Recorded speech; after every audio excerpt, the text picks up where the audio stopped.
What's up, everybody? Welcome to Solana Weekly. This is your host, Thomas, and I want to thank you for joining in. Let's take a dive into the latest trends, use cases, and people behind the incredible growth of the Solana ecosystem. None of this is financial advice, but I'm hoping that all of this is alpha. Now let's get to the show. We are super excited today. We're going to be joined by KRTV. He is here from the Saga Monkes, and I'm super excited to hear about all that he's been up to lately. Welcome to the show. How are you doing today? I'm great. Thank you so much for having me. Yeah. Thanks for coming on. We just talked briefly before, but it's like NFTs are kind of catching a bid. The market is heating up, and I feel like this is just like a very exciting time in the market, right? Yeah, it's nice to. Obviously, it's been a long couple years. Yeah. It seems with meme coins, obviously getting a lot of the mind share. Understandably so. They really do a lot of things better. That is what a lot of people were attracted to NFTs. I like to say that I think that people who are still buying NFTs, myself included, are probably the only people who should have been buying them in the first place. Those types of us that like just kind of collect stuff we don't need. For me, NFTs kind of replaced Amazon impulse purchases long ago. It's definitely, as you said, not nice to see them catch a bid. I'm trying not to put the cart before the horse a little bit. We're definitely seeing some collections pump nicely, but then retrace rather quickly. Yeah. I think it's understandable. You have a lot of holders in some collections, especially much older collections. They're like kind of ready to get out. A lot of their liquidity was tied up in NFTs instead of meme coins.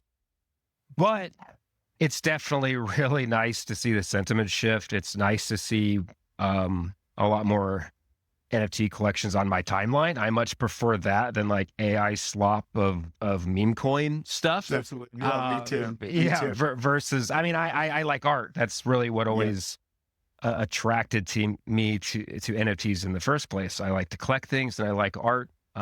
It was really what got me a lot more interested in crypto, apart from like buying Bitcoin once upon a time on an exchange that I had to use Google Translate to even use it.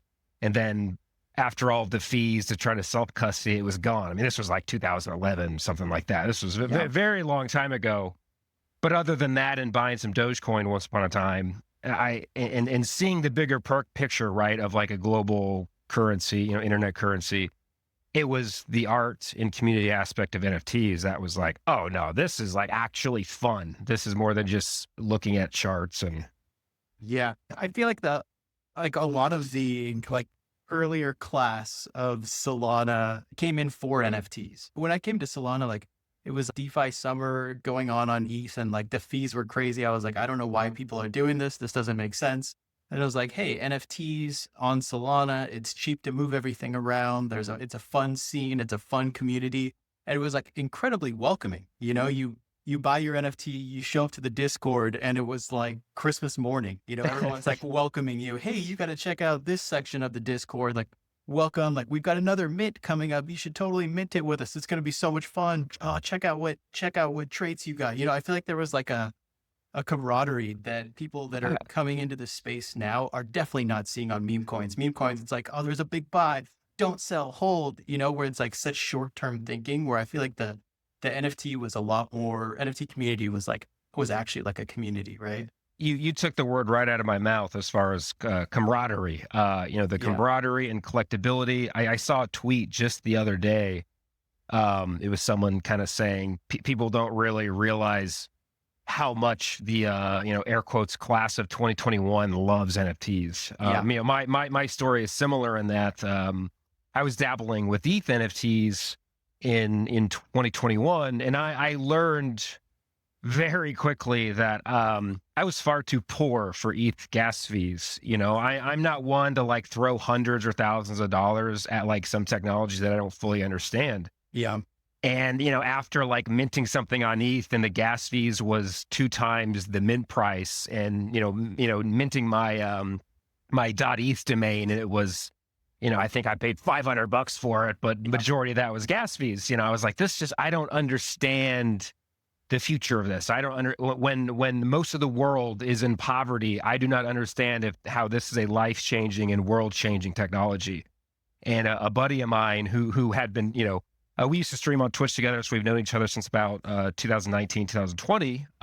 We were like, what's this Solana thing? And we kind of stumbled on it in late 2021, and the ability to purchase $50 worth of Solana directly in my Phantom wallet using MoonPay, instead of like feeling like I was putting a lot of money on the line, right, to try it out. Oh yeah. And then sending $50 to a second generated wallet in Phantom just to test it out. And in moments it's there, and all of it, all $50 is there. Yeah. I was like, I'm sold. I don't need to be anywhere else. I don't understand that anything else could beat this, from the UX to the speed to the affordability. And I'm not really a DeFi guy. I don't have a degree in DeFi. I natively stake Sol, and I put USDC in Lulo, stuff that is very set and forget for me. Yeah. But it was the NFTs, it was the collecting on-chain art. It was that sense of camaraderie and community. I've always been a big internet friends are real friends type of person. I kind of grew up on the internet, playing Xbox Live. And I mean, I had MySpace, I had Zynga, I'm 34 years old. So I kind of grew up with dial-up and all that. And so seeing these communities form around this art, and obviously the number go up technology is fun too. But it seemed like just such a next evolution or level of a lot of internet communities we've seen thrive in the last couple decades. Definitely. And it was, it was so like revolutionary when you sent $50 to yourself and you never had to worry about the gas fees, right? It was like a quarter of a penny or less than that, right? And you could just do whatever you wanted on chain. It was very weird to be like, almost like incentivized to use a blockchain at that time. Oh yeah. Right. I mean, where everything was like optimizing for gas and, trying to make transactions in the middle of the night so that the transactions might be a little bit cheaper on ETH or something like that. Right. Yeah. I mean, you transacting anywhere else in my previous experience had been, okay, I'm sending this amount to myself. Yeah. But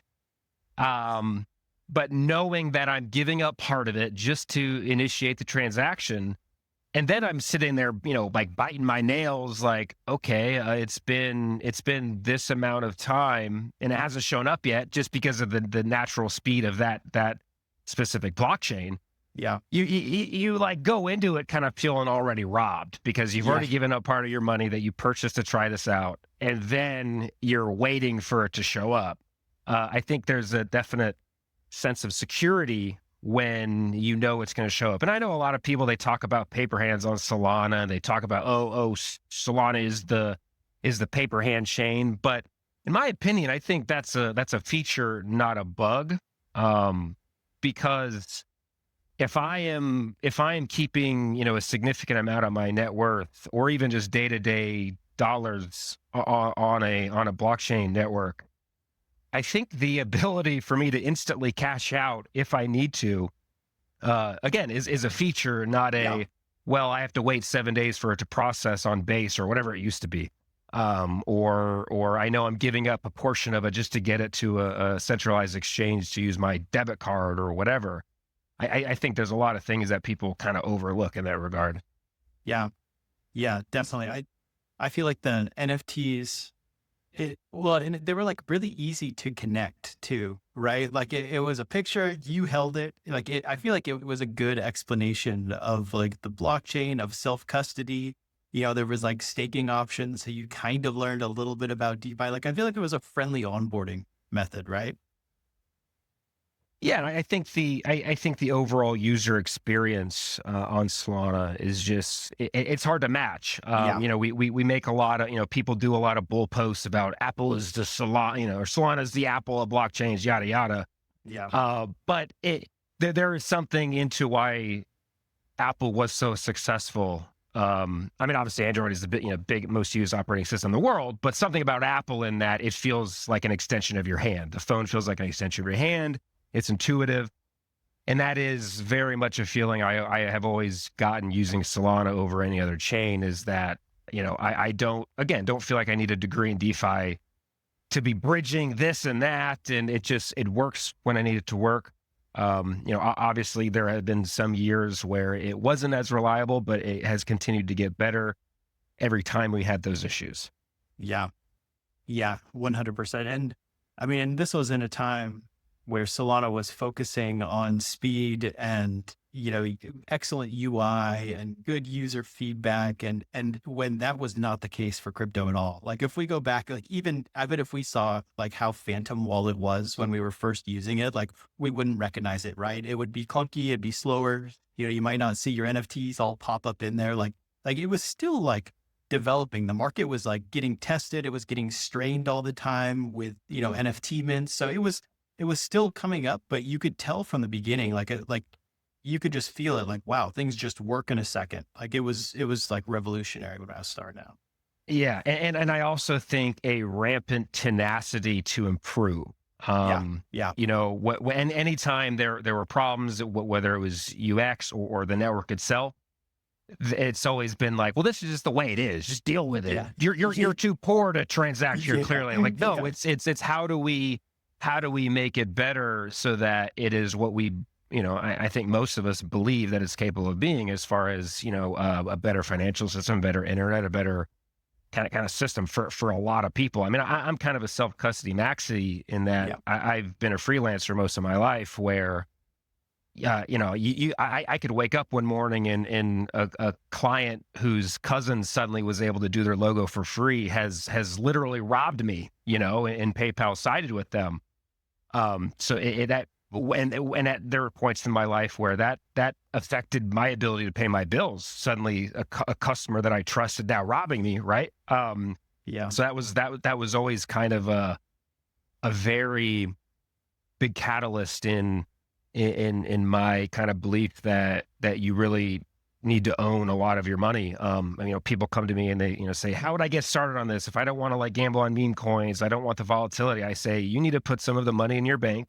That isn't really your money once it's in the bank. You need to put some of that on chain via stable coins, put it in a air quotes lower risk protocol, like something like a Lulo, where you are earning a similar yield on it that it was in your bank account, except when you need it, it's there instead of, I have a friend who just purchased a home and she had to withdraw $40K from her bank account and they wouldn't let her do it. Really? She had plenty of money in the bank account to cover that withdrawal, and they had to call management. They had to, have all these hoops to jump. And I think a lot of us probably have been in instances in our lives where, this artificial precious resource that we need that makes the world go round. And you have people who want to keep it from you.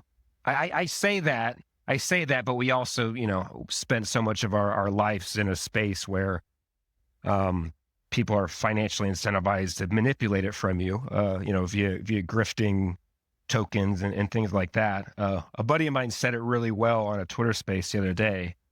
He said, well, with self-custody, when you have 10 million banks, you've got 10 million bank robbers, as far as the scam culture. I'm like, that's a pretty good way to put it. Yeah. Yeah. And I mean, honestly, if you want to like find product market fit for crypto in general, go spend some time in a bank and try to get something done. It's great. Like I live in the US, so we have great banking. We can get a debit card, we can make transactions, but it's horrendously slow, right? I can go to Phantom and create a new account and fund it, in 30 seconds if I want, where if I was to open a new bank account, that could take multiple days to just go in and fill out all the paperwork and get it done, right? Absolutely. And we are spoiled in America, despite obviously some of our faults as well as a country, but you go to some parts of the world and, you have families who can't send each other money over borders, and crypto is literally the only way that they can safely and securely send money to their loved ones without it being intercepted. I think as far as PMF, it's really hard to deny.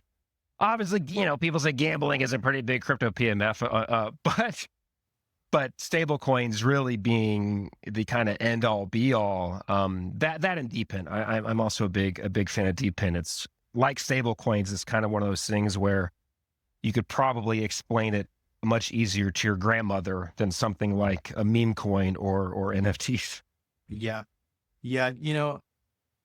I love DeepIn too. I have a hard time with it because a lot of like the incentives and like a lot of like the token structures, like they're just kind of like set to go down only, right? I love it. And like you incentivize people like, all right, hey, like I have a helium, mining rig at my house and, I'll turn it on. Maybe I'll make a little bit of helium on the side and then I sell it, right? Like that's like I don't hold on to it. And it's like, that's kind of like the incentive. It's like, it's kind of like, all right, hey, you paid $200 for this. You'll make your money back in a little bit. And then I would assume that everybody just kind of sells it. Like, or maybe not, I don't know, but that's kind of how it seems like it goes. So it just kind of seems like there's always more sellers than buyers. Oh, absolutely. And I think, I mean, that I think there's a lot of sell pressure with something that you purchase something, as you said, you purchase for the specific purpose of mining this token. Obviously, you're securing the network and, contributing to the decentralized physical infrastructure, yada, yada. But you're like, yeah, well, I want my money back via selling this token. So there's a lot of sell pressure. Yeah. And just like any NFT project that launched a token or something once upon a time, it is just an endless job of creating token sinks for that. And I think, there's definitely some DeepIn projects that need to do better at that. I also kind of worry that that DeepIn is kind of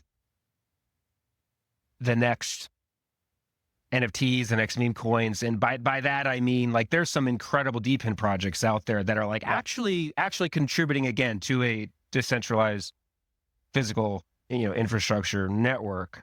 But then you have other projects that are raising a bunch of money and just like churning out a piece of hardware and saying, this is a DeepIn device, come buy this. But like, it doesn't actually contribute to any sort of physical network that it's helping to build out. They're just saying, oh, because we're selling it to crypto people, it's DeepIn. Like that's not the case. Like otherwise, then like a ledger is DeepIn. But it's not contributing to any sort of DeepIn network. So I guess my point is I worry that we're going to have some, just like we had with NFTs and meme coins, where like some of it started out very, egalitarian. It started out like for the right reasons, as far as using them as startup funding or just as art collectibles, yada yada. It obviously got incredibly saturated, which happens with every market. It happens with shoes and everything like that. Everything trendy. Yeah, but that's when it attracted the not so good crowd because of the saturation, that they're just selling a lot of hot air. I do worry that we're going to see some implosions with some maybe even DeepIn projects that haven't come to be yet, but like they're going to be hopping on that train and say, well, yeah, I could easily go to Alibaba and buy this little device and say that it's DeepIn, and then they raise a bunch of money because it's like AI, right? Everyone wants to throw money at AI. Everyone wants to throw money at DeepIn. But I guess that becomes a natural selection at that point. Yeah. And you know what? I think there's a lot that goes to that, right? So I think, and we'll get to NFTs here in just a little bit, but I want to get through this. So like Helium, I brought up their token, like there's going to be sell pressure on it. But on the other side of that is like, it's actually pretty awesome what they're doing. Like they have over 1 million subscribers and like you can connect to like a local decentralized cell network that's $20 a month. Like it's almost like it's a joke, like on how cheap that is and how cool it is. Like that's way better than signing up with like Verizon or AT&T. Like it's really cool. So I like that the projects are there, and maybe it's just that like maybe the tokens are just something that you just see go down, or maybe they'll eventually turn around. I don't know. But it's really cool either way.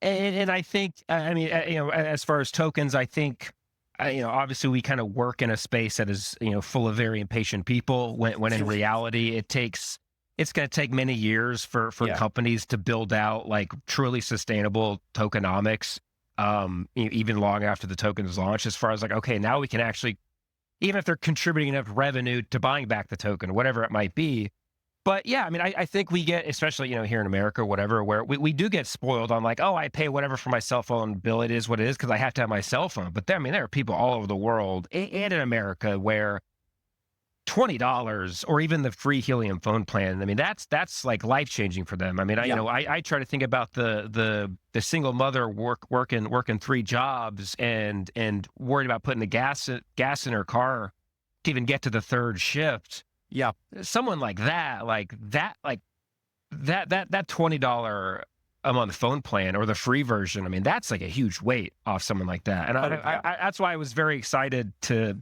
not to derail it too much. And I know I ramble, so at any point, just tell me to shut up. But I was very excited to see the new Solana mobile phone to be the Seeker. I know some people weren't super happy about there already being a second phone, but like they buy a new iPhone every year, so whatever. But I was saying ever since they announced it as Chapter 2, I was like, I hope this is not supposed to be some great phone, this amazing phone that people are going to be like, I can't believe it doesn't have the same camera as the iPhone 12 or iPhone 16 Pro, whatever they're on. I hope it is a dirt cheap phone that is now accessible to people in parts of the world where it is absolutely cost prohibitive. It is impossible for them to acquire a high quality Android phone or an iPhone. But now parts of the world can get tapped into Solana via, like I was calling it like a Firefly phone. I mean, if you remember Firefly, it was like Is that the Amazon? No, if I recall correctly, it was like the $100 phone that pretty much like just made phone calls. It was like the phone. It was like the phone for like maybe elderly, probably, but also like you really just need a phone because it's kind of part of being a human on Earth now. Kind of like internet is kind of a quality of life thing. Yeah.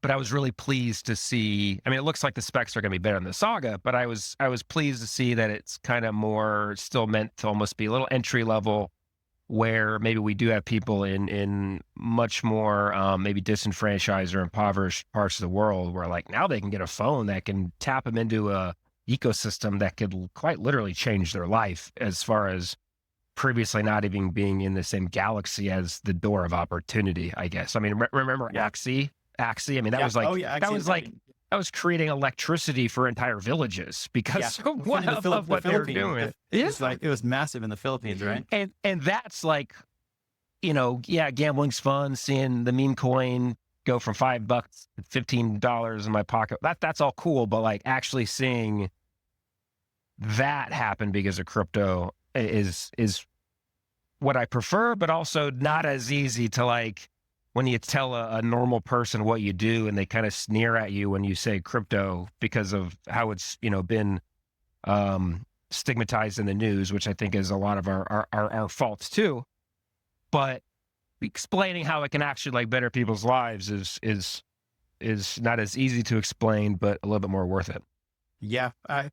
I think we're kind of getting away from that. Like, I don't think the gambling's going away. I don't think meme coins are going away. But what I think we're seeing is like a lot of that kind of built the infrastructure out for us to do something like bring stocks on chain, or us to have like, really good ways to store everything, like Fuse multi-sig or Squads multi-sig, right? Like there's really good ways to do a lot of things.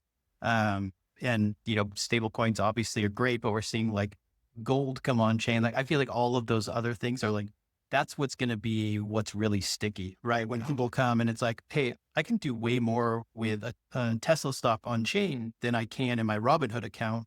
I'm going to choose that, like if I want to borrow against my Tesla stock, let's do that. Let's look at 5 different DeFi protocols on Solana. Which one gives me the best rate?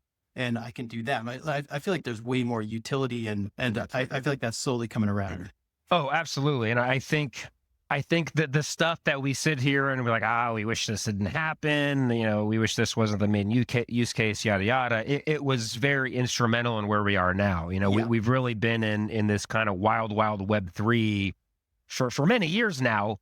But, when you think about, when the internet was first coming to be, a lot of technological advancements on the internet, like credit card processing, that was spearhead by things that were at one point very stigmatized. I mean, you know, Oh, you yeah. look at pornography, It's right? all Like, porn. Yeah. yeah, a Brought lot. video buffering and brought credit card processing. It brought everything to the internet, right? Exactly, and there's these things where at that time it was very like, oh, the internet, you know. Yeah. But it's because of all of that we have the internet as it is now. Now, Yeah. I'm not the biggest fan of the internet anymore. When we got all the AI slop on Facebook, that's fooling old ladies into thinking a whale just, you know, jumped off a cliff.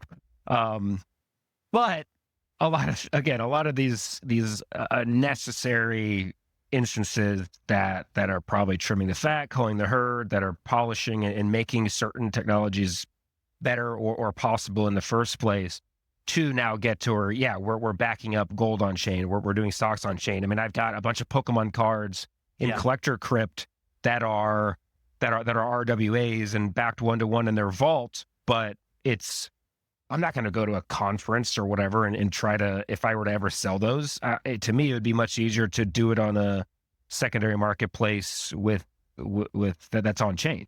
And of course, obviously the things with authenticity and everything like that, it comes with that as well.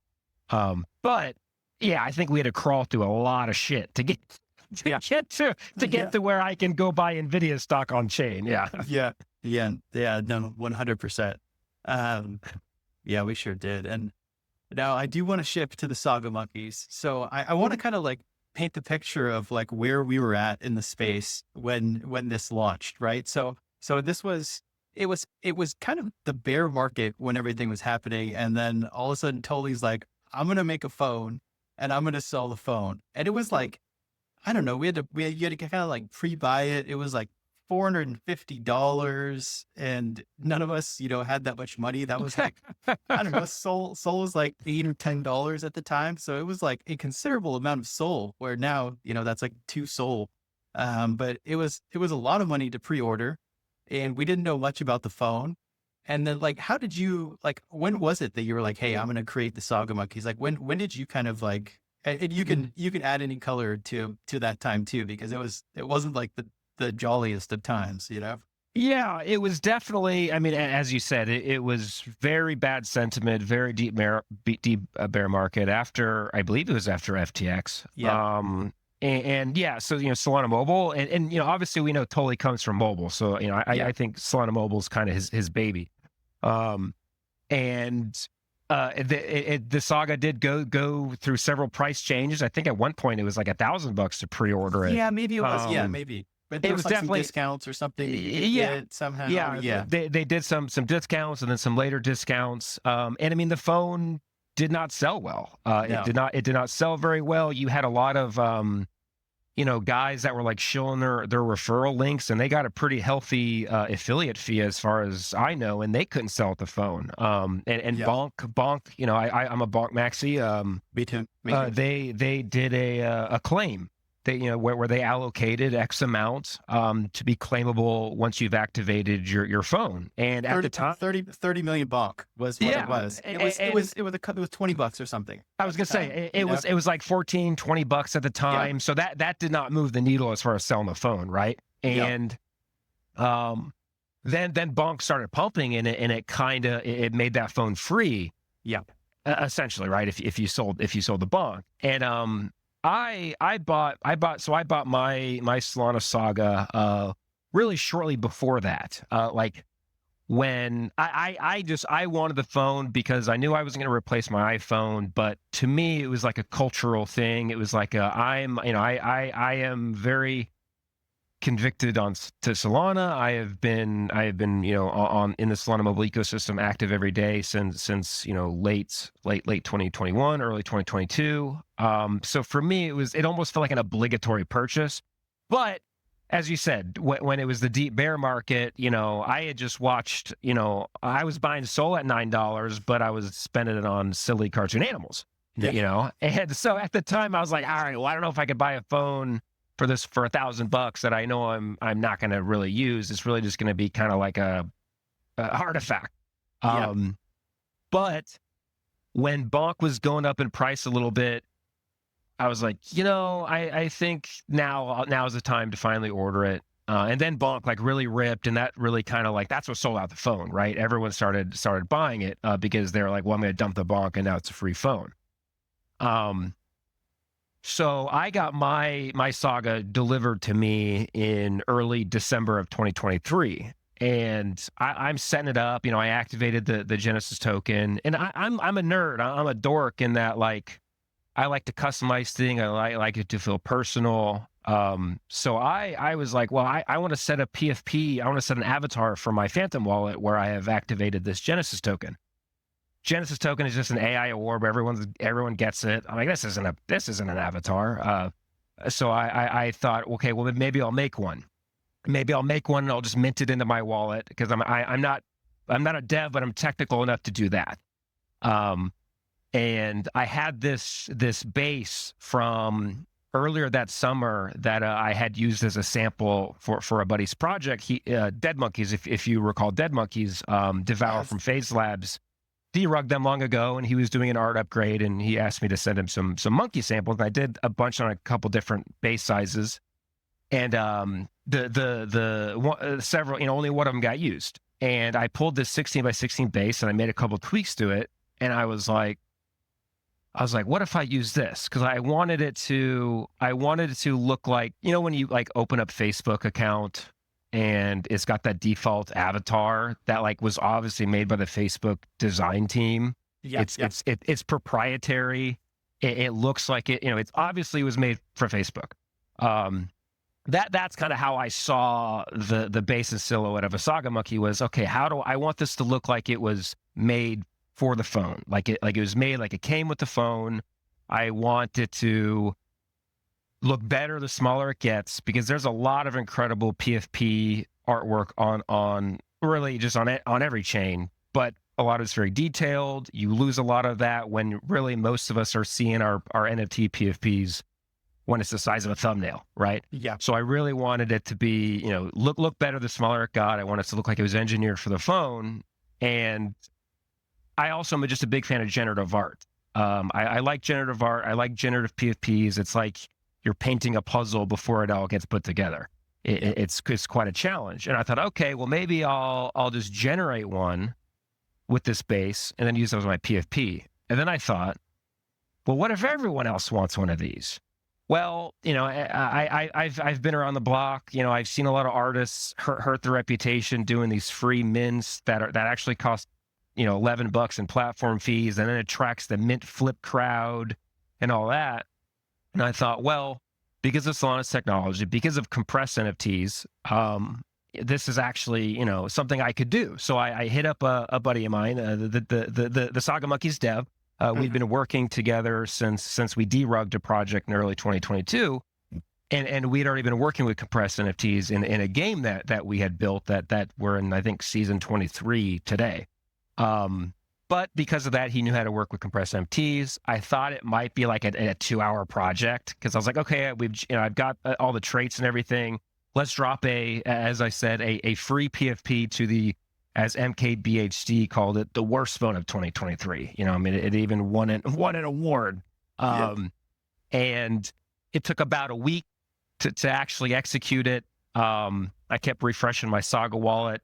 Because to me, being first was very important. When we've got a lot of saturated hot air mints going nonstop, I think when it comes to NFTs, like true on-chain provenance as like a legacy collectible is very, very important. I think for other projects, it doesn't matter. Like they're doing things like disrupting Netflix, right? Like Klano. I love Klanosaurs. Like that, provenance isn't as important to a project like that. Whereas something that I was giving out for free, just kind of as a half-baked idea, it was important to me that it was doing something first and unreplicatable. And they started going out, and we kind of were like, it'd be cool if anyone even notices these. Usually when a random compressed NFT shows up in your wallet, you burn it. It is spam and or scam. So we thought we were going to go back to our regular lives the next day, and we were very, very wrong. Very wrong.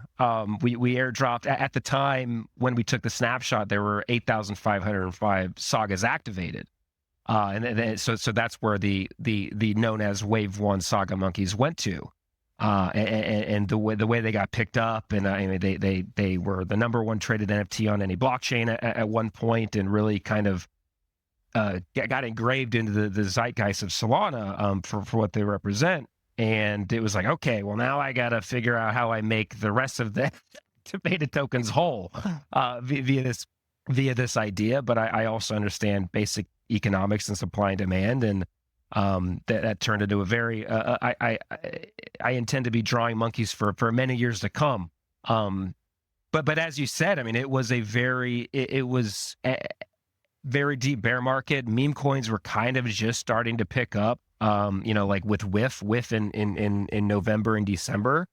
And it really kind of injected some fun back into NFTs, which was really nice to see. Because again, we kind of caught lightning in a bottle, but it was really very unexpected how the ecosystem received them. I definitely feel very fortunate and very lucky, and I owe Solana a lot, and it's why I will be here for the remainder of my days. Yeah. Well, that was a lot. I mean, like, I'm sorry. It's great because I loved hearing that whole history. And I mean, when I think about my Saga, I think about obviously the phone. I think about Bonk. I think about my Saga Monkey, and I think about Cleanosaurus. So I was in the first round of buyers that bought the first phone. Just kind of, threw money out there. And I was kind of like you, where it was like, hey, like I'm spending a lot of time on Solana. Like, why would I not buy the Solana phone? It ended up being a great decision, because there was a ton of airdrops. But at the time, it was kind of like, we'll see how this goes. I don't need another phone. This is going to be interesting. But it turned out to be like one of the best ways to figure out who the like-minded people were. Like, yes. who else was around? First of all, who else was around when that first batch went out that wasn't just buying it for the free phone and free bonk?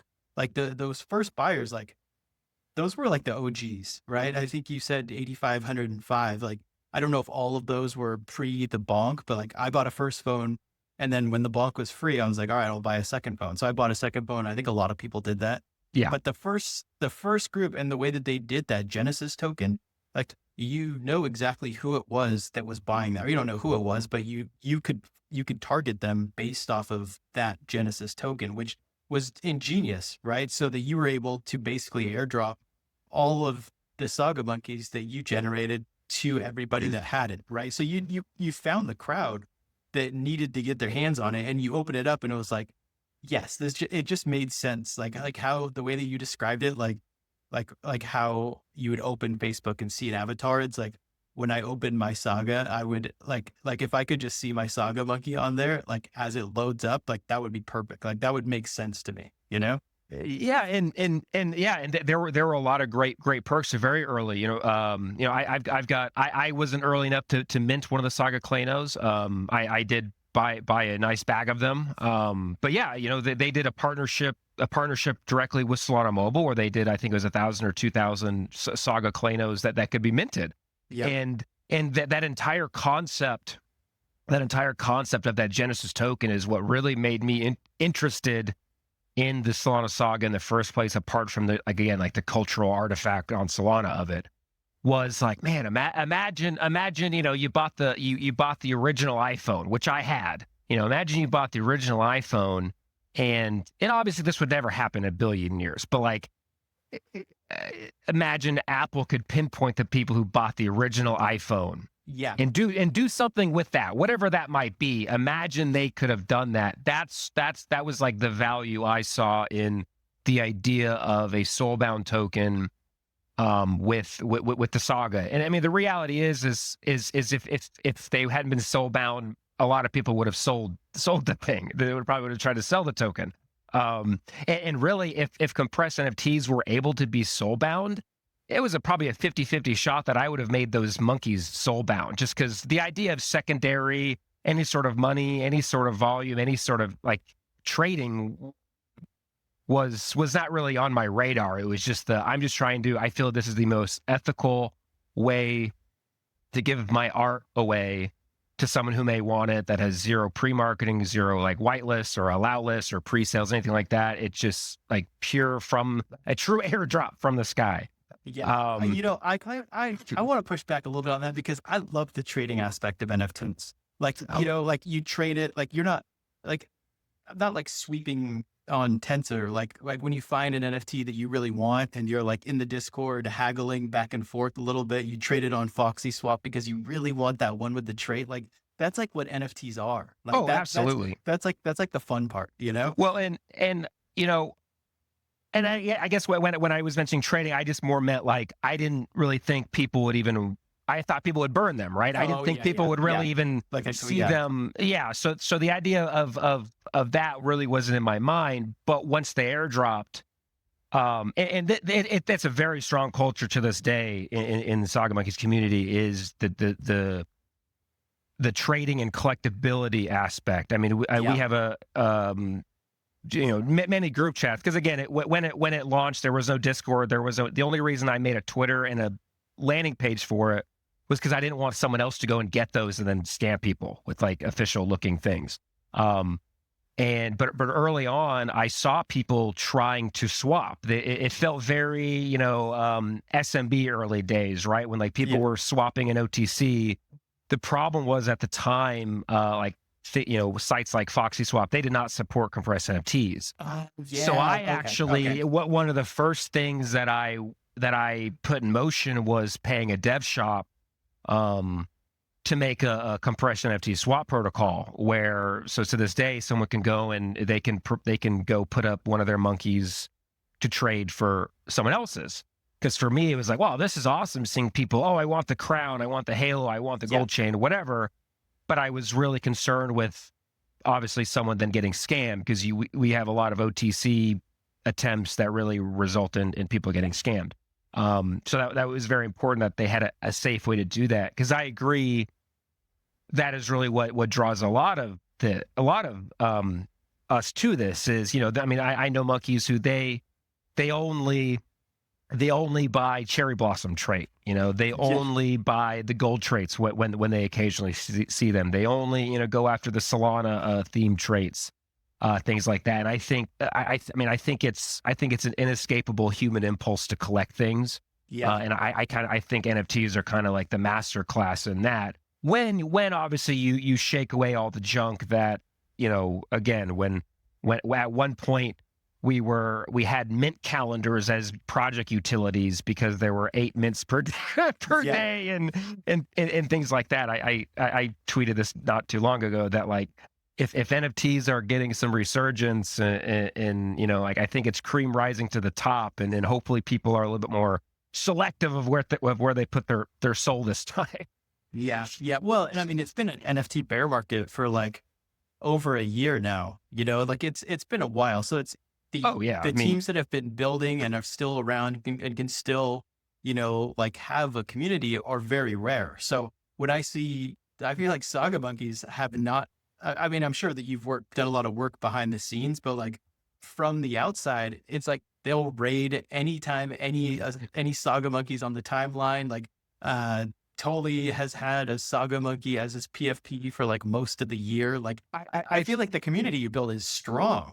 I think, and I can obviously say that, we do put a lot.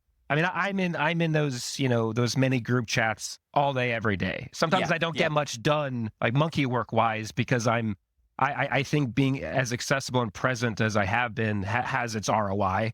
That's part of the job. I mean, it's part of the job. The hardest part, right? Honestly, I hate Twitter, man. I don't even really like social media anymore. If I would love to not have Twitter.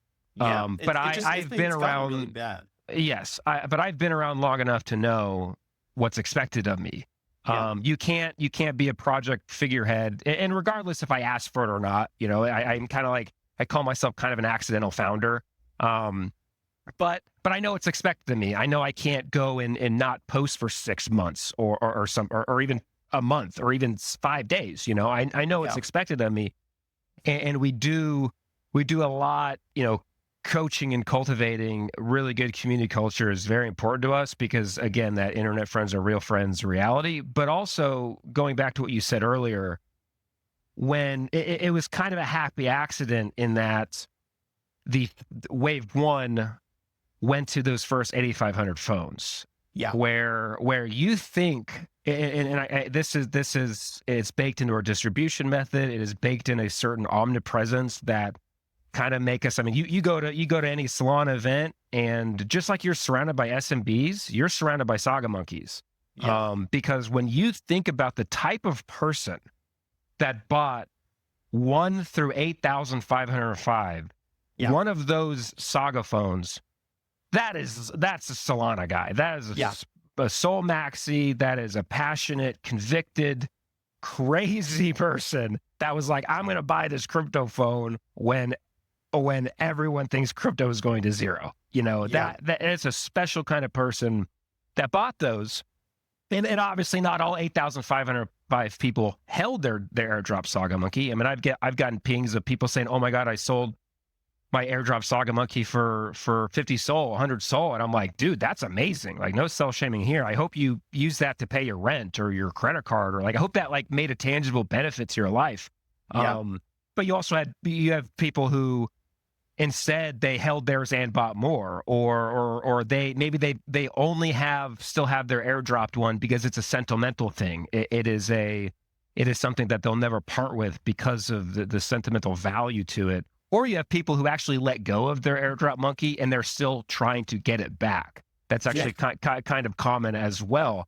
I think a lot of those variables on top of the lore, the provenance, the culture, kind of like checking. Really, there's a lot of amazing projects, and I own a lot of them. I've got a lot of NFTs that I would love to rep as my PFP, and they check a lot of boxes, but there isn't a project that checks all the boxes that Saga Monkeys does. And I think that's something that I obviously have my own bias, but I think that's something that's very special in a space of such saturation. And I think when you think about that type of person who buys that phone, it really does create a very, at times, a little too passionate. Sometimes I gotta like go to the monkey chats, like, hey, let me like chill on the some of your comments when they're rating. But it creates a very passionate, and I mean, for a lot of people, Saga Monkeys was their first NFT because they bought the phone maybe because they were a Solana developer and that's why they bought the phone, or they just bought the phone because they were like, oh, it's a crypto phone, that's cool, I'm going to buy it. But they had never dabbled with NFTs. So it was an interesting onboarding event too, to witness that you had a lot, quite a bit of people that either they were from ETH and they were finally trying Solana for this first time. They were like raving about, tensor speed and UX, and or it was just their really first exposure to on-chain assets apart from obviously the Genesis token. And I think a good comparison is with Bonk, where earlier I was talking about being a Bonk maxi. I mean, I got the original airdrop. I put some of it on a ledger because it felt significant, but I also made a little bit of soul scalping it on the way up. And then I got another airdrop for being active on exchange art. And I mean, at the time, I was just like most of us, considering the sentiment, pretty broke. Driving Amazon Flex routes on the side to fund this D-Rug that Nifty and I had been self-funding, since we took it over. And that second Bonk airdrop helped me pay off my credit card. It helped me fix something with my car. And I think that creates a level of loyalty and sentiment that, like, that's why Bonk is what it is. I mean, Bonk, I've been around long enough to know that to know that team can do anything it sets its mind to. But also I think it creates a very rampant community when it was something they got originally for free. There's no sunk cost fallacy there. It didn't initially attract the speculative flipper mentality. Obviously that's just a cog in the machine. It eventually comes when secondary opens. It's as Vibu has always said, it's tough to sell art in a casino. but I think a lot of these things, when when the inception happens, it's not really done with the best intent. We've got projects that they say they're the punks of Solana, or they're the this or the that, but like, if you started out as a paid mint, and the initial inception was extraction, I think that's a blemish. I think that's what, no matter how good they can be at everything else, it still doesn't check all those boxes for me. When me, I'm like, okay, I know I have a lot of NFTs, I have a lot of PFPs. The ones that matter the most to me aren't the ones that, like, oh, I grinded for this whitelist and it never went above mint, so I couldn't sell it. It's the ones that are like legacy collectibles, geckos, SMBs, like those obviously OG, ones that we're seeing some resurgence of, that I feel like represent an era, they represent a time. I'm kind of in the camp that, like, we don't really need more NFTs, or at least like 10K PFP pump and dumps, where like the founder raises 5 mil and then sells you hoodies a year later. I think the future of NFTs is closer to something like Counter-Strike, right? Where like you have 100,000 of this on-chain cosmetic in a game that sells for 25 cents. Probably it's closer to something like Drip, right? Than, the new 10K PFP mints every other day that did its own wrecking of the ecosystem as far as like bleeding people dry. That now obviously we've seen with meme coins, and that's why I said earlier, meme coins kind of do that better than NFTs, and why people shouldn't be buying NFTs unless they just like to collect things and they have a time horizon of 5+ years. Yeah, there was my favorite Cody tweet was that NFTs turned into shitcoins with pictures, right? Like, Yep. that's what we did, right? We made trading it really easy. All the friction was gone. AMMs, people stopped liking it and stopped caring. Where it's like, what I'm hoping to see is like, all right, this is going to kind of flip on its head, where it's like, we can still have meme coins. Those are for trading, and then NFTs are more for collecting and joining into communities, like almost like the country club model, right? Where it's like, hey, you still get into the chats, you get into talk to people that you want to. I feel like that's like more of what NFTs were in the beginning, and then they just took things too far. And everybody takes things too far. It's crypto, it's a mania, right? Like there's money involved. Anytime it gets too high, it's inevitability. It's inevitability, and I think that there's so much potential behind the technology of non-fungible tokens that really kind of got squandered via, again, just like the 10K, yet another 10K PFP collection. Yeah. Obviously the gated communities, country club. I mean, we're both in Monkey DAO. I love Monkey DAO. I think they're kind of the blueprint as far as that digital country club, especially for a bigger collection size. Obviously, you have people doing similar with like, Google, like much small, like the one-of-one communities, I guess is what I'm meaning. Yeah. But as you said, we reduced a lot of the friction. We had AMMs, and they really just became, as you said, shit coins with a picture attached, where in reality, 99 point something% of NFT collections never needed to exist or hold any sort of value, and the very few that should and do, they should be doing things like that. They should represent something. They should be a legacy collectible that represents something. They should be doing something where, like, again, disrupting like traditional media, like Claynosaurs. I grew up, growing up, I was always surrounded by like things like Lions Club. My grandfather has been Lions Club since I was born. And that idea of these global communities that have their own branches all over the world, where they do their own things, they generate their own revenue, but it's all for the sake of this greater brand, this greater good, this greater mission. Like that is where I see a big future in that digital country club thing with NFTs, where you're token gating, because obviously the technology allows that, but it also just allows so much more than just like a printed Lions Club membership card, right? I think that's where we see a lot of future past just like join my token gated Discord because we're farming whitelist and pre-sales to dump on our followers. So I think that like after kind of hearing this and thinking about it a little more, it's kind of like distribution in crypto is like really key, but it's not just distributing it to everybody. Like Bonk may be different because they just distribute it to everybody. But the way that you distribute it, you got it to the right people, right? Like where it's like it was a unique time in history where you had, the group of people that you wanted to get to, right? Like I feel like that's a really like ingenious way to do it.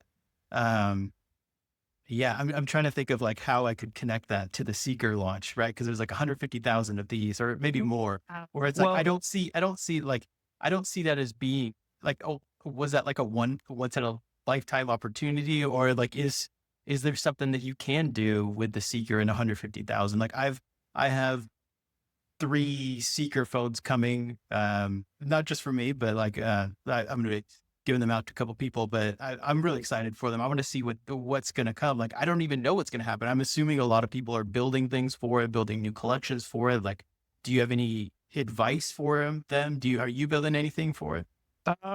As far as myself, I get asked a lot when Seeker Monkeys. Again, Yeah. I understand economics and supply and demand. What we're doing with Saga Monkes is, we have our plan of our future waves. We did wave 2 last April, where it was 101 of ones that went to activated tokens that did not receive a wave 1. For us, it's important. Like for us, like authenticity and be like a genuine participant of the ecosystem is very important. Like I have no desire to give a free Saga Monkey in 6 months, in a year, in 6 years, whatever, to the guy that bought during the bonk FOMO, dumps everything that comes to it, leaves it in a drawer, and goes back to ETH. Like I don't have a desire for them to be favored in the algorithm we've built that kind of picks those wallets. Yeah. So for us, it's okay. Well, we are able to use the Seeker tokens and future device tokens to boost one's eligibility in receiving a future wave. So like, okay, so either it's like, so someone who has a Saga token and did not get an airdropped monkey, they are far, far, far, far less likely to show up in the RNG during a future wave than someone who has a Saga and a Saga monkey and did not get an airdrop, meaning they were like, oh, I get the vision, and went and bought one, or someone that has a Saga and a Seeker token and a Saga monkey, because it shows that like they continued into the Solana mobile ecosystem, just being like, instead of just using their phone as a paperweight. And I think while again, I'm in a camp that like actually bigger collections and bigger communities are better. That's not really good for trading and speculation and the scarcity mindset of people that are like, feel like they're in this exclusive club, yada, yada. Yeah. 150,000 is too big of a club. Yes. There's got to be limits to it, right? And part of me was like, man, what if I did 150K monkeys, but then they were all soul bound, but it would be the biggest NFT community on the planet, There's obviously pros and cons there. But me, I mean, there's even pros and cons to doing the future waves, because again, dilution a little bit, maybe. Yes, and I mean, wave 2 was 100. I don't foresee a future wave being more than 1,500. Doing very small waves where we're curating a high quality community via our what we call monkey merits algorithm that is scoring wallets in the Solana ecosystem based on kind of their deservingness, so to speak, of a free legacy collectible, right?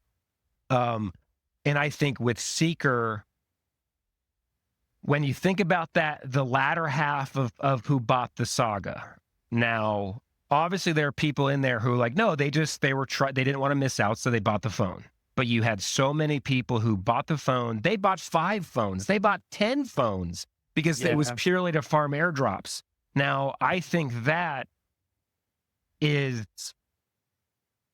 exponentialized in the Seeker demographic. Like, okay, they've sold 150,000 phones, but what's the unique holder count on that token? The people who went and bought Yeah. 5 seekers, 10 seekers, 20 seekers, not like you to give to people to onboard whatever, or maybe to have a backup, whatever. It's to fire them all up and dump every single token, every single thing that comes to it.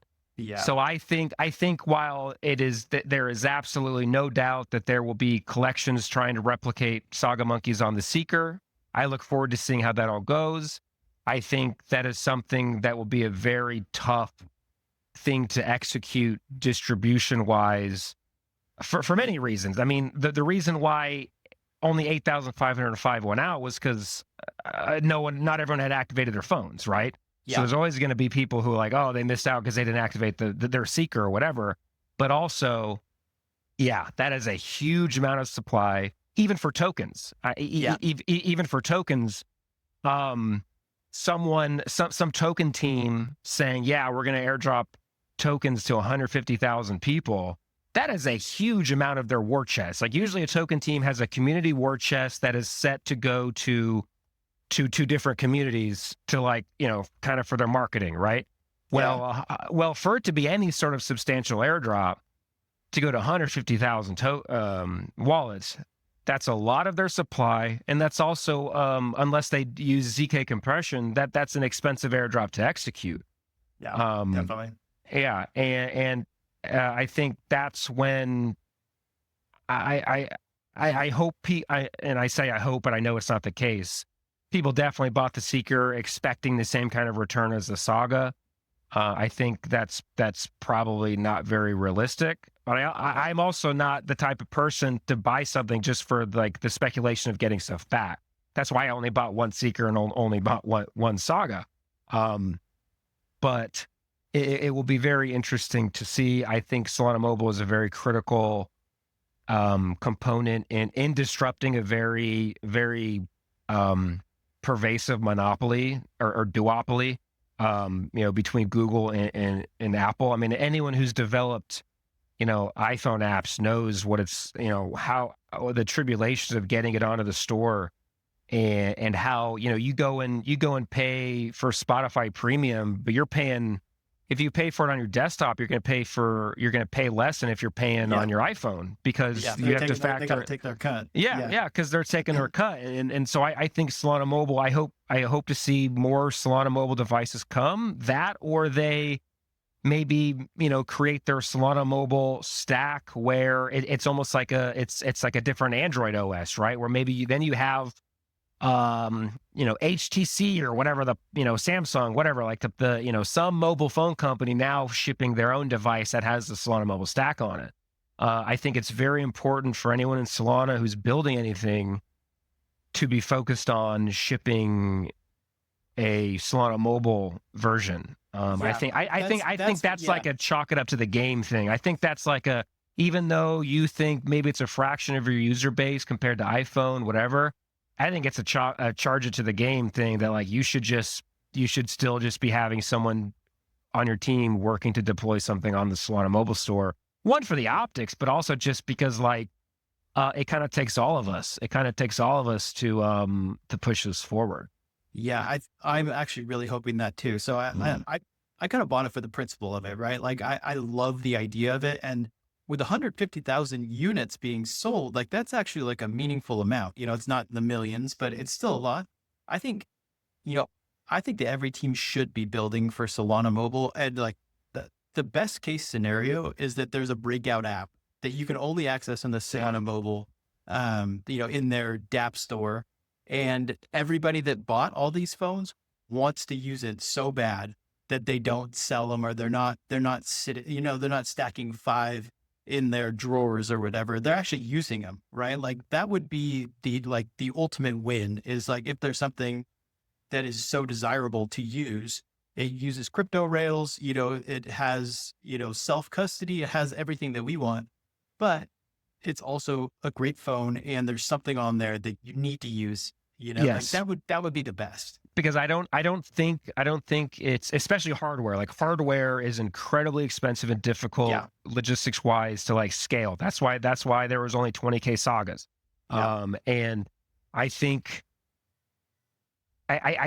if if the prolonged methodology of we're making these devices and we're only able to keep making more of them because people are buying them because they think they'll get a lot of airdrops, but we want to keep 10xing the supply with every new device. We're on Seeker 7 and we're trying to sell 1 million of them. Yeah. But people are not buying it for the experience of the phone. It's where they're not buying it because of some breakout app that's only available on Solana Mobile, whatever. That is something that's not sustainable and will fizzle out because at one point, you get to a supply amount of the phones that like airdrops are just simply not feasible. Again, I'm not sure how feasible they are with 150K phones. Yeah. You know, as far as it being like an airdrop that makes someone feel satisfied, I guess is what I mean. You know, I'm not one to complain about 2 cents showing up in my wallet. I just hide the token. But you have people that like go threaten to kill people because they didn't get more than $5. $5, you know? Yeah, and I mean, at the very least, I mean, the Seeker was not very expensive, right? I think this one was $450, and at the very least, it's going to be a great hardware wallet, and it's going to be a phone, right? Like, Yes. So you get like two great parts where it's like an iPhone's $1,000, a Ledger's $100, so you know, you have a lot of is a deal right there, right? Yes, you have, and you know, I know a lot of Saga Monkeys. Saga to this day is their daily driver. Oh, really? Yes. I tried so hard to do that, and I just couldn't do it. They may have some gripes, but they're like, no, this is my main phone. And then there are others where they're like, no, I actually can't even get into it anymore. It bricked. I didn't export the seed phrase. So like, they're like, you know, forever diamond handing their monkey, which is, you know, not the worst problem on my end, but you do.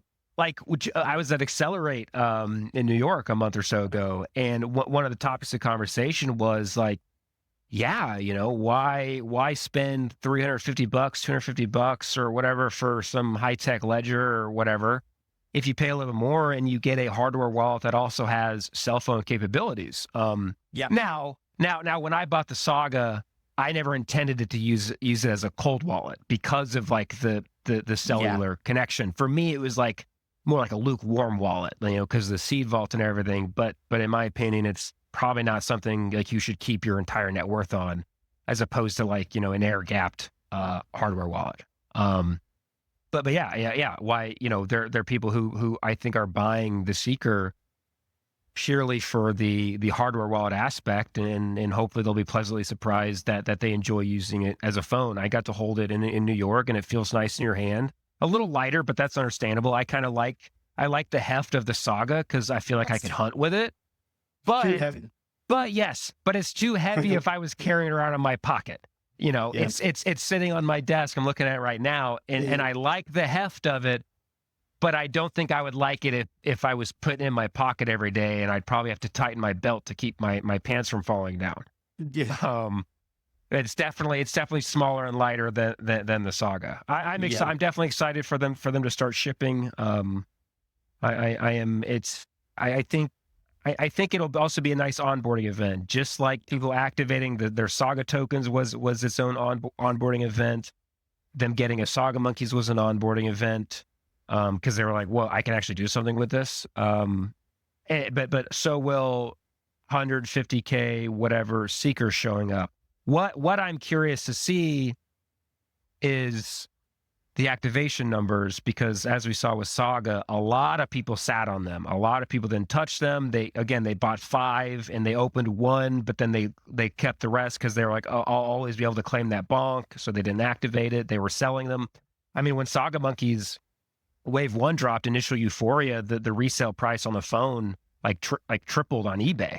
Because people thought it came with a Saga Monkey because they didn't read the tweet that it had to be activated by a certain date. And so I'll be curious to see how the activation numbers for the Seeker go, as far as like, okay, after a couple months, are only 30K of them activated, or are people rushing to activate it because they're hoping someone's going to drop Seeker Monkeys or whatever. It's going to be interesting to watch. I think it's a good time for it too, right? Like Solana just crossed 200. It dipped a little bit today, but crossed 200. We've got like ETFs live. They just bumped up like the compute units that you can do in a transaction. Like there's all these things going on right now. So I feel like it's just going to like add fuel to the fire in like the Solana ecosystem. It's going to be like the Solana summer event. I'm hoping. So Yeah, I'm excited to see that. I share that sentiment. I think it's going to be good days on the timeline when we see people. Well, maybe not for me. I'm probably going to have a lot of DMs from people saying, "Where's my Seeker monkey?" When Saga Monkes, right? Oh man, for weeks after wave 1, it was just nonstop DMs. I just activated my phone. Give me my monkey. And I'm like, oh my God. I mean, I got like death threats and like, just like crazy messages from people. And I'm like, man, you are definitely the type to have bought it because of the box. Yeah. Yeah. But I mean, that's part of it, right? That's part of the crypto ecosystem. That's part of it. That's part of it. And it's a reality in that, what wave 3 is under quality control at the moment as far as fine tuning some traits. But I have to accept knowing that every future wave that I execute, whether that's 100 more one-of-ones, whether that's 1,000 generative monkeys, whatever, I'm going to make some people happy because they got one, but I'm going to make even more people unhappy because they didn't get one. And they can always buy it on secondary. That is true. You got some people. Well, it's funny because people in the community would be like to these people, they'd be like, you can buy a Saga Monkey, and that's going to make you way more eligible for that future airdrop that you didn't get yet, instead of just having a Saga. And some of them would do that, and some of them would reply like, "Why would I buy something hoping to get something for free?" And we're like, that's why you bought the Saga. Yeah. Some of the logic in people, I'm like, all right, man, I'm just going to keep doing my thing. I sleep well at night knowing that I executed it as ethically as I thought possible, instead of taking money from people for some mint, on launch my NFT or whatever. But you definitely, especially in crypto, you will not make everyone happy. Yeah. I mean, what you really should be doing is like, it's one of the top NFT communities on Solana, and it's relatively low price comparatively to, a couple of the other ones. And, I mean, you look at our unique holder count. Yeah, we're the upper percentile. We're the upper percentile of unique holder count compared to projects that are, 10 times our floor price. And some of these projects don't really represent anything. They just happen to have enough whale holders that died off, left a space that they can't dump their floor. But that I think that also keeps a lot of us in the community, a lot, especially again, this kind of NFT resurgence of some volume we've seen. I go to some of these chats that I'm in that their floor has pumped nicely for the first time in a while. And it's people saying, "Oh my God, I finally sold one. I finally got to sell one." Whereas that sentiment has never really existed in the Saga Monkeys community. As far as floor price, it's always been, we're worth more than this. We have earned it. We deserve more. Someone said it well on a recent space. They said it's always been more of like, put some respect on our name for what we are and what we represent and what we do, versus, oh, this should be worth more because I want to sell one. Obviously, I hope every NFT holder on the planet at some point takes profits when they feel they should. That's why typically you try to accumulate more, so you're not always, left with zero. But I hope everyone takes profits responsibly as they should in every community. But it's very refreshing, and I think a lot of that comes from obviously a lot of people. That's because it was free, right? There is not that sunk cost fallacy that is like ingrained into most communities because they paid to mint something. But it's definitely refreshing to where instead of a sentiment of finally we're pumping when moon, let me get out of here. Which I won't say there aren't people like that too, because you had some people who bought a Saga Monkey for 10 Sol, once upon a time, and they ceased to be active, But it's definitely more of a sentiment of we deserve a top 5 spot bare minimum. Yeah. And well, community wise, that's what you guys are with. Don't buy because you potentially could get an airdrop. Like maybe that's a bonus, but the core of what you guys are doing is awesome. right? So that should be the reason why you joined. Yeah, and I know what a Howey test is. I'm not trying to wind up in court or a legal fight over an airdrop because I said the wrong thing of, oh, this is why you should buy one because airdrops. Obviously the unregistered security kind of drama that we've dealt with on Sol for a long time of some NFT. I mean, I remember NFT projects like with their token, basically like the founder is basically tweeting guaranteeing that their token is going to be worth $1 one day, and I'm just like, tell me you do not care about your America-based holders without telling me, because you are failing every version of a Howey test as far as promising financial returns. Yeah. It seems like most of them made it through, but they definitely towed the line. Yeah. Oh, that's awesome. That sounds good. Well, I'm excited. I'm excited to talk to you. I mean, it's good to talk about NFTs. I feel like they are kind of seeing a resurgence. I feel like people just need to kind of check them out. And I think they're just more fun. They are Exponentially more fun, more long term, right? Like you buy a meme coin and it's like, all right, this thing is either going to go to 0 or 10x soon. Like it's like yes. What do I do? You've got the guys. I think it'll be studied in psychology books one day when you've got the guys on Twitter who are making pre-bonded bundled pump fund tokens their entire personality for a few weeks. And I mean, you look at something like a Michael Jordan rookie card. That took a long time to be worth anything. And it took time and it took a lot of hard work from Michael Jordan for anyone's rookie card, right? To be worth more than what it was worth when you pulled it out of the pack.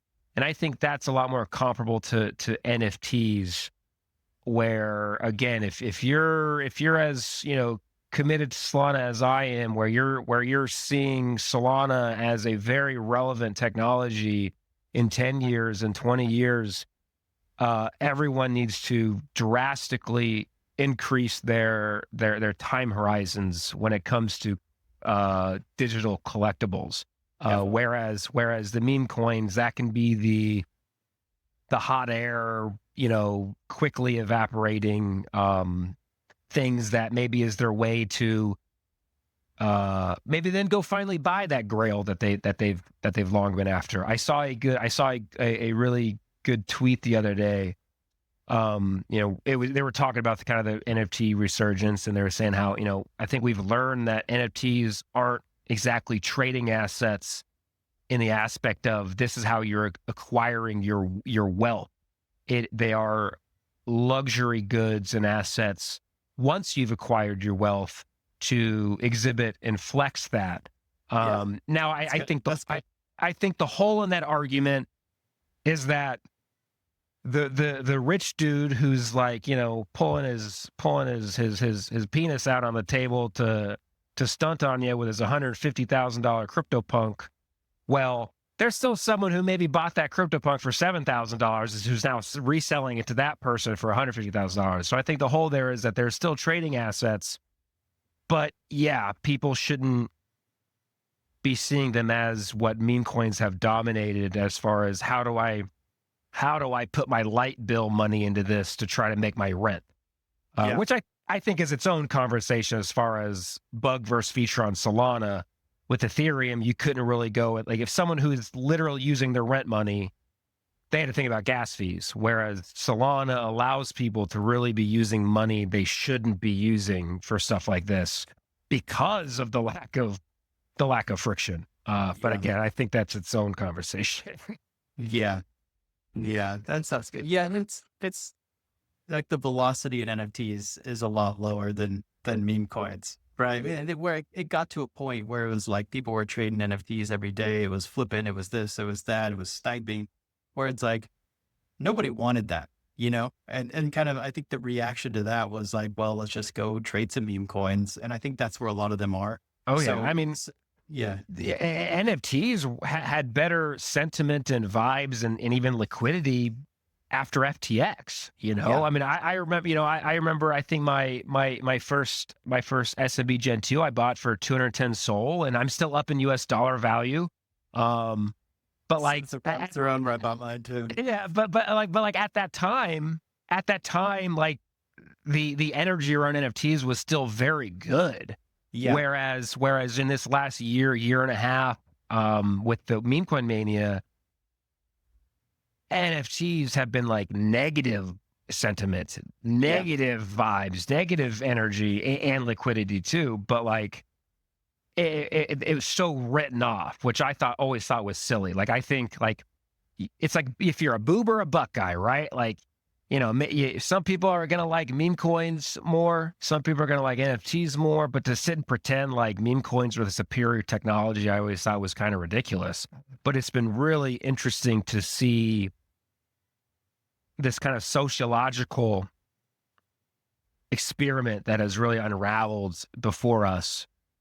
Because again, NFT discords, NFT mints, they were still just daily, just constant, even when Solana was at $15, you know. But then when Solana was at $290, it was like, well, NFTs, why would I buy one of those? You know, it was very, very interesting to watch. Yeah.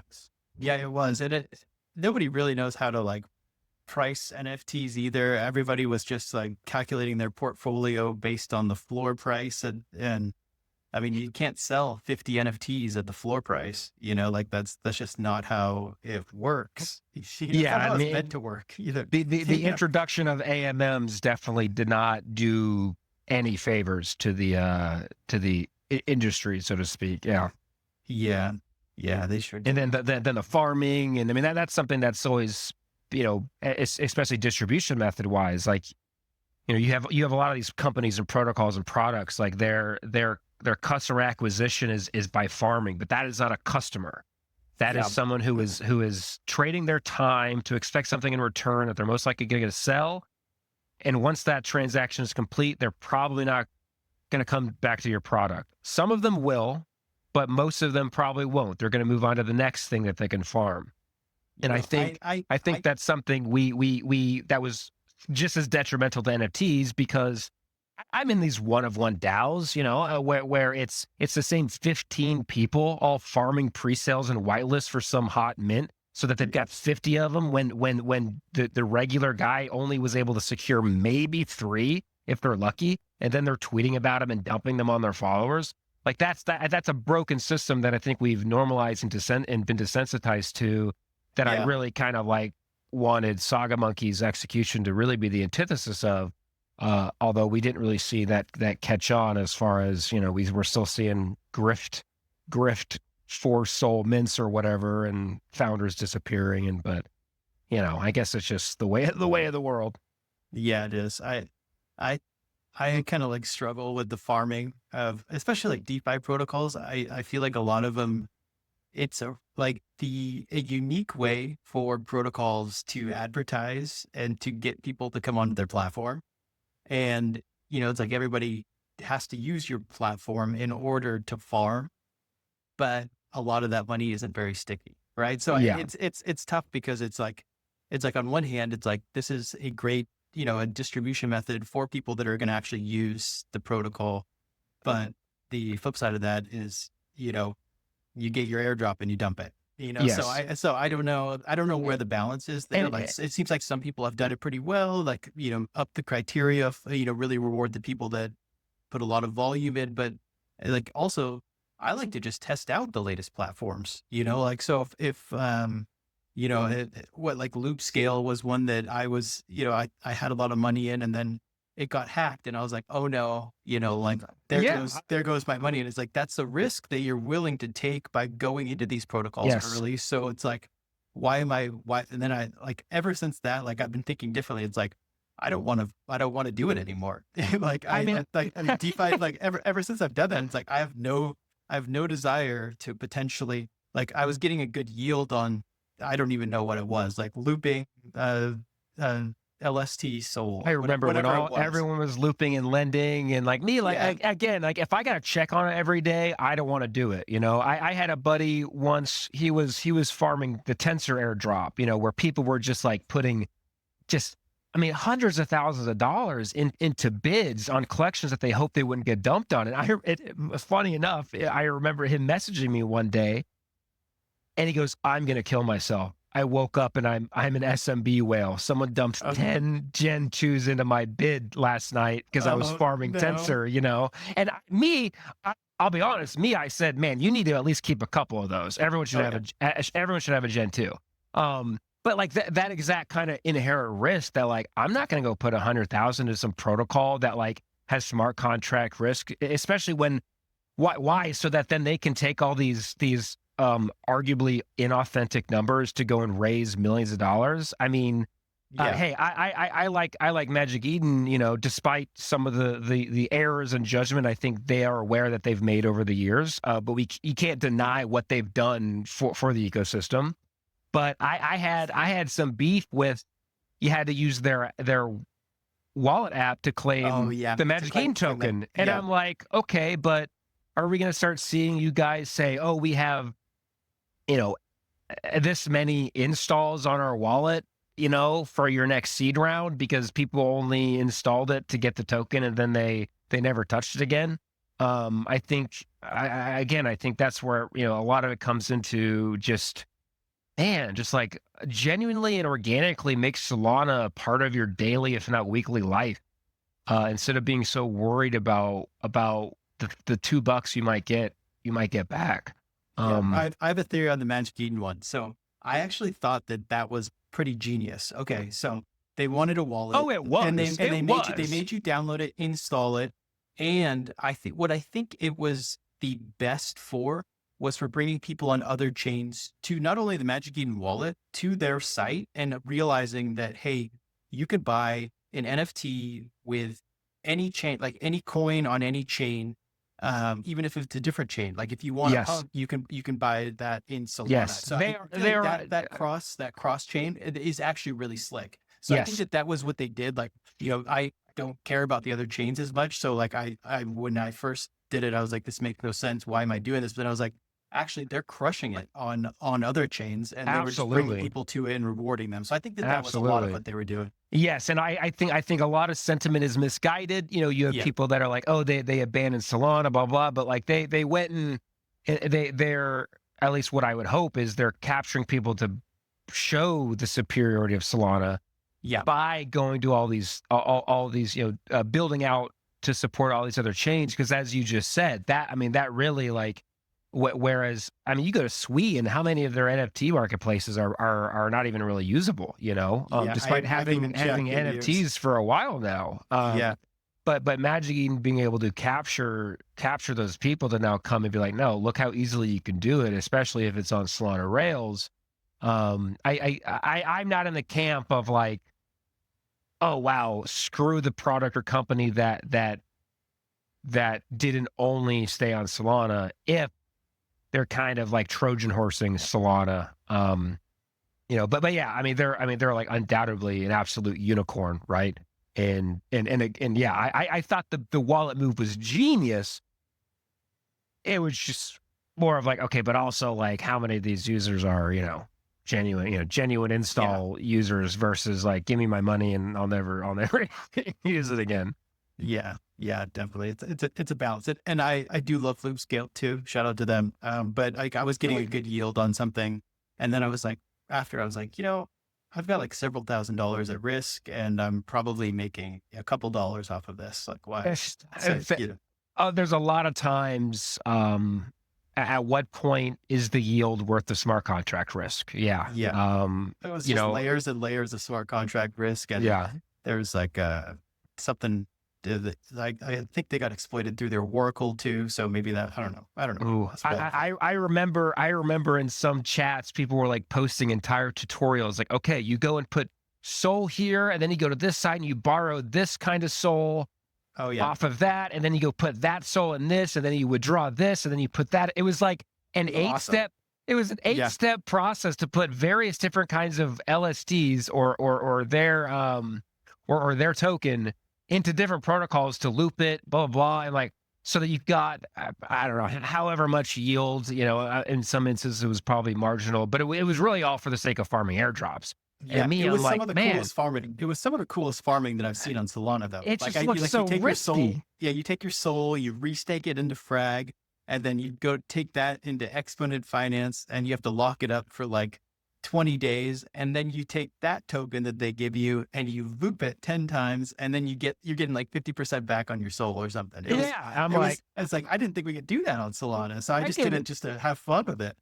Could barely put together IKEA furniture without getting something backwards. Let alone looping all this stuff. So I definitely, I think I at one point put some bonk in something, and I've got bonk and bonk rewards. Obviously, I think that's a little different, but like it's printing now, huh? I tried a little of the looping stuff, but it was, again, if I want to buy something and hold it and forget about it, or put it in something and hold it and forget about it, because while I'm here every day, I'm not looking at charts every day. I'm not looking at the health of protocols as far as audits and things like that. I just want to do cool shit with cool people and collect art that I enjoy. And, I really like the IRL component. I love going to, I live in Missouri, I don't know anyone in my area that's into this stuff. So like going to the Solana events, and at any point I'm surrounded by 10 Saga Monkeys because of that kind of omnipresence that's baked in, and getting to talk to people who like get it, instead of like, okay, yeah, I work in crypto, but like, I'm not a scammer, right? It's not the stuff that you see on CNN. Yeah. No, that's awesome. Yeah. I mean, I want to go to one of these live events and see it there. I think I'm going to try to go out to Breakpoint this year. We'll see. Nice. But I've got my ticket. Oh, you do? Oh, yeah. I have nothing booked yet. I've been trying to go the last couple of years, but we got kids, so it makes tough, makes traveling a little tougher. But hey, props to you and anyone who can juggle all of this, and then also have like a spouse and kids. I don't know how you guys do it. Being in Web3 was like the only thing that's actually kept me single for the first time in my life. Like I was always kind of like a habitual boyfriend. Growing up, kind of like finding myself in relationships that maybe I didn't really intend to be in, but it just kind of happened. And it took like getting into NFTs and like being glued to Discord and like not even really using my phone for texting and things like that like finally kept me single. Or I would get like messages like, are you social again? Or are you still into NFTs and stuff? Oh no, you got to find the balance. You got to use it to elevate. You got to use it to elevate the personal life. Like what I do is I'll come back. I'll take it out on the charts sometimes. Dump a meme coin if things aren't going well. But I mean, it's like my version of sports is like following what's going on. Yeah, I take it too far sometimes, but like that's the way that the market goes. I feel like life has a balance, and I try to not go too far into the Web3 stuff, because something gets a little too dark when you're too deep into it. Yeah. Because I live here, and I can tell you that it gets pretty dark. Yeah. Yeah. Meanwhile, my partner in Saga Monkes, Nifty, he's got a wife and kids. He's got a regular career, and so he gets a certain amount of hours per day to dedicate to this stuff. Whereas me, I'm like in it 24/7. Where like I'm in the chats, I'm seeing the engagement farms on the timeline, and like the stuff that starts to wear on you when you see it every hour of the day, and it's definitely an interesting juxtaposition. You can't get sucked into it too much. You gotta get in and out. I love it, and I like being too deep into it sometimes. But the way that I always think of it is like, all right, like I've got like my normal life, and then come out, see what's going on in the world, because like it is endlessly fascinating, like what's going on in the crypto world, right? Like you have like financial geniuses that are doing things, building insane stuff, like some of like the most talented people, like developers, engineers that are doing stuff, and then you have like incredible traders, and then you have like the left side of the curve that just kind of like bought the right thing and is holding it. It's a minefield. It's a minefield. You either like deal with the best people you've ever met or the worst people you've ever met.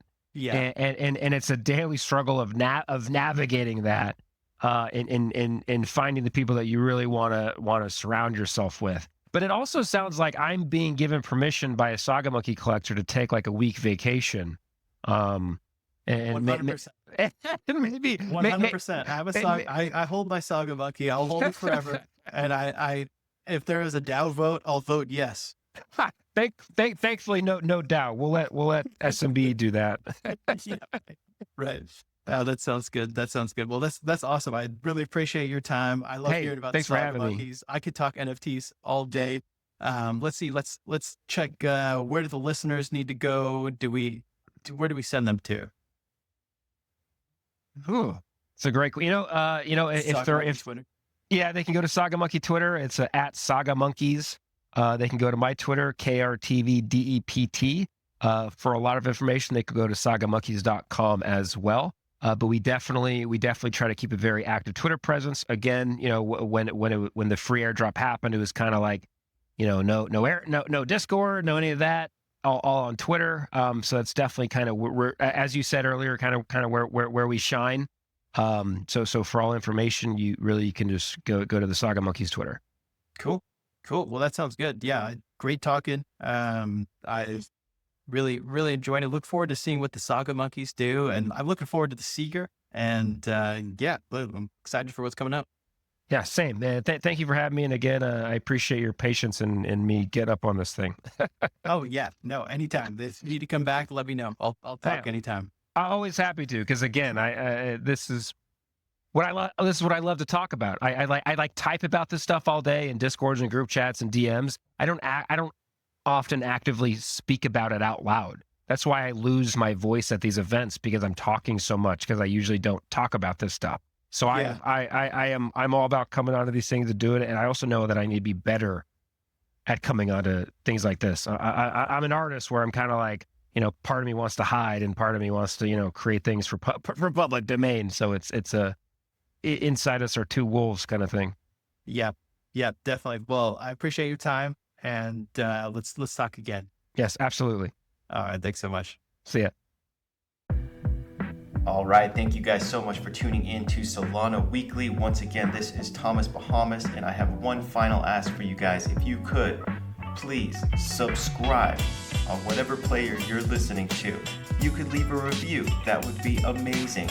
If you want to shill me your bags, work for them. But yeah, really appreciate it.